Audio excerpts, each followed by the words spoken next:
imposing himself.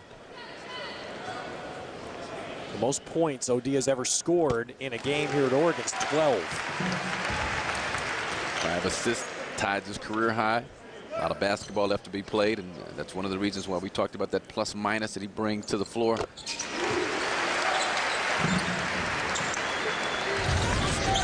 Ernie Kidd loves to change up his defenses out of timeouts. Now he extends his man-to-man pressure.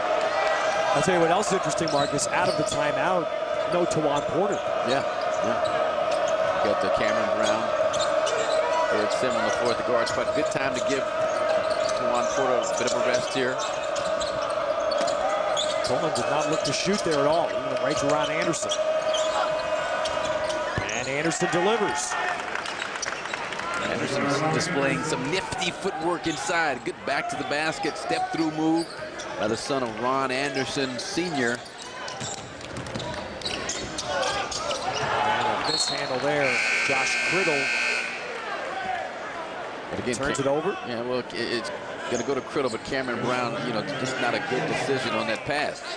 I mean, Criddle was under some pressure. There was a defender denying. I always remember I watched an Indiana practice once in the glory days, and a play like that happened, and Coach and I blew the whistle and asked his point guard, now what exactly was the big man going to do with the ball right there? That's exactly what comes to my mind. Right, under pressure, under a lot of pressure, you just put him in a bad way. Another errant pass by your alleged point guard or lead guard, Denis Clemente. Uh-oh. Don't get him started. Turnover count climbing.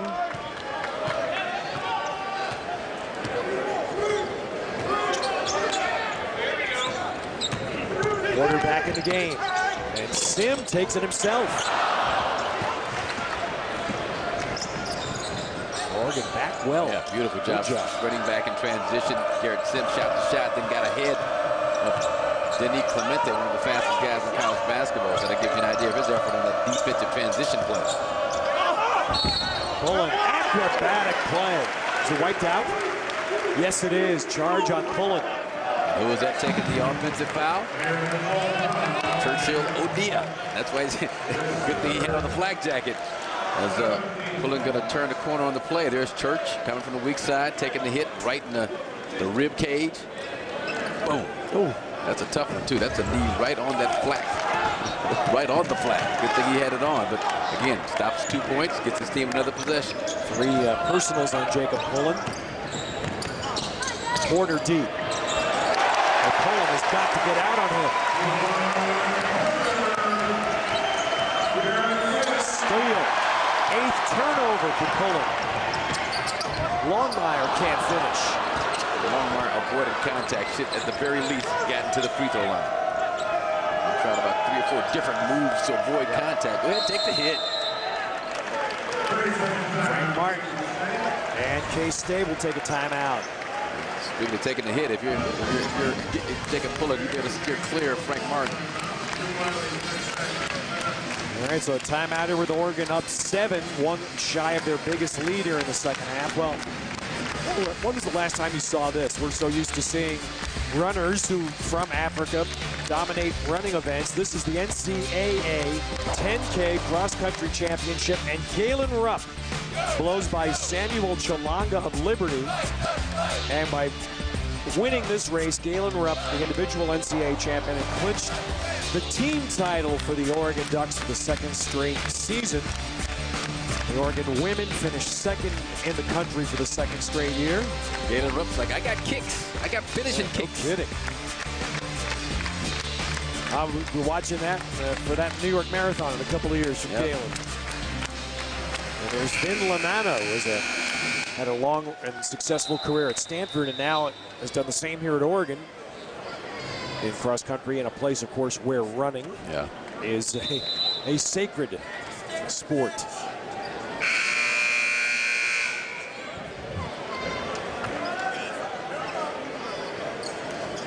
Now with the Big 12 Pac-10 Hardwood Series, there are 2 games left after tonight. They'll both be played in the Christmas week. Kansas at Arizona.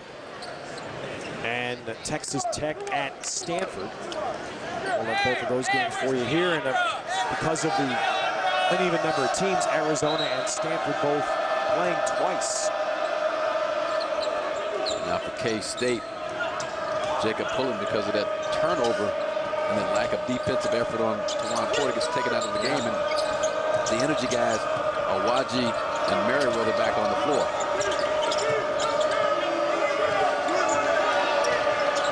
Of course, Denny Clemente likes that because that means he gets to take the bulk of the shots. Yeah, he does not look nearly as comfortable shooting like that. As you mentioned, Ben, a lot better on the move, a lot better on that in-between floater, in-between teardrop. Either that or a midcourt heave. The second try here for K-State. Merriweather, and he bangs it in off the glass. First points. Merriweather looked pretty good on that shot for an energy guy. Usually energy guy has another way of saying no offensive skills, but he plays really, really hard.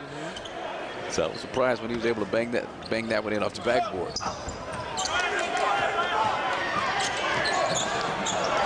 That was his second basket of the year.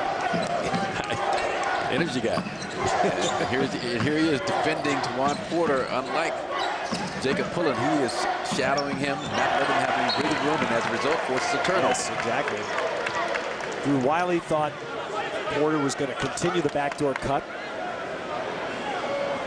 But that's another one of those Bob Knight scenarios. If he does get the ball backdoor, what's he going to do with it inside at 5'6"?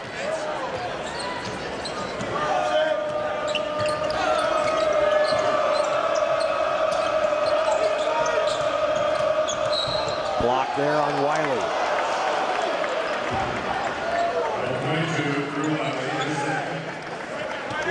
14 fouls on Oregon, 7 on K-State. Ernie King has seen enough. He's going to bring his comfort zone as his blankie, Churchill O'Dia back in the game. You can count on him to make the smart play, make the right play, be in the right position defensively.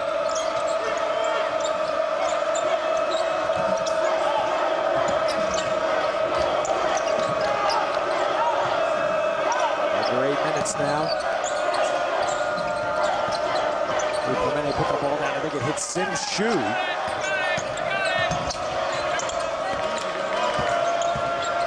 Ron Anderson, under 10.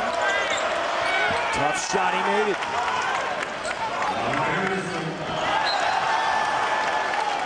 I told you, it's like being a parent with young kids, right? Yeah. Wow. I just remember Mike Ditka, folks. You know, Frank Martin's intensity rubbing off on his team.